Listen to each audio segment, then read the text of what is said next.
পানীয় জলে দূষণ নিয়ে বৃহস্পতিবার সিপিএমের বিক্ষোভের মুখে পড়লেন তৃণমূল পরিচালিত শিলিগুড়ি পুরসভার মেয়র। গৌতম দেবের গাড়ি আটকে চলল বিক্ষোভ, উঠল চোর স্লোগান। শিলিগুড়ি পুরসভার সামনে বসে পড়ে বিক্ষোভ দেখান সিপিএম কর্মীরা। পরিশ্রুত পানীয় জলের দাবিতে শিলিগুড়ি শহরে মিছিল করে এসইউসি। এর সূত্রপাত শিলিগুড়ির মেয়র গৌতম দেবের বুধবার সাংবাদিক বৈঠককে কেন্দ্র করে। পুরসভার জল না খেতে অনুরোধ করেন মেয়র। এই জলটা মানুষের কাছে যাবে, কিন্তু পানীয় জল হিসেবে ব্যবহার না করার জন্য আমরা বলেছি।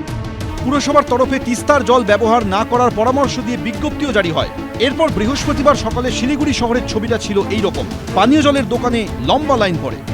প্রায় 2 ঘন্টা হয়ে গেল এখানে আছে, আর ওয়ার্ডে যে জলগুলো দিচ্ছে অ্যাভেলেবেল না। 10 দিন আগে বলে দিত যে আপনারা এইভাবে জল সংরক্ষণ করেন, তাহলে সেই ব্যবস্থা আমরা করতাম। কোনো কিছু করতে গেলে তো একটা পরিকল্পনা লাগে। এই যে ডাক্তারখানায় লাইন দিতে হচ্ছে, আবার জলের জন্য লাইন দিতে হচ্ছে।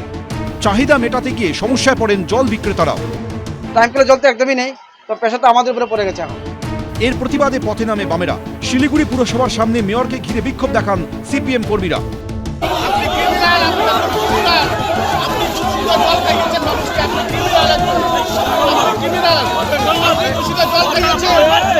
বিষাক্ত জল পান করাবার জন্য এটা সম্পূর্ণভাবে শাস্তিযোগ্য একটা অপরাধ। এই শাস্তিযোগ্য অপরাধ যারা করেছে, কেন তাদের বিরুদ্ধে এফআইআর হবে না? এই এফআইআর করতে হবে। একজন অদক্ষ মানুষ যদি মেয়রের মতন গুরুত্বপূর্ণ পদে বসেন, তাহলে কি হতে পারে? প্রথমত, দূষিত পানীয় জল 20 দিন ধরে শিলিগুড়ির মানুষ খেলেন, হসপিটালে ভর্তি হলেন। মেয়র সাহেব এটা জানতেনই না যে এই জল পানের অযোগ্য। একটা এমার্জেন্সি সিচুয়েশানে হয়েছে, পরিস্থিতির জন্য তো কেউ দায়ী না প্রকৃতির সাথে। সেটাকে নিয়ে যদি যারা রাজনীতি করে, অতি দুর্ভাগ্যজনক। শিলিগুড়ি পুরসভা সূত্রে খবর, 2রা জুন থেকে তিস্তার জল ফের সরবরাহ করা শুরু হবে। সনদ ঝা ও বাচ্চু দাস, এবিপি আনন্দ, দার্জিলিং।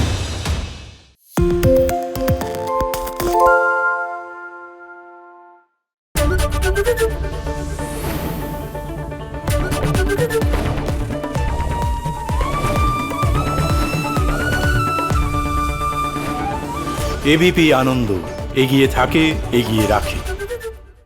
সত্য অন্তহীন, সত্যের খোঁজও তাই, সত্য সন্ধানে তাই আমরা অক্লান্ত, অকুতভয়। এবিপি আনন্দ নতুন ভাবনার প্রতীক, যা মনে মুক্ত, তথ্যে যুক্ত এবং যাবতীয় সীমানার বাঁধন থেকে মুক্ত।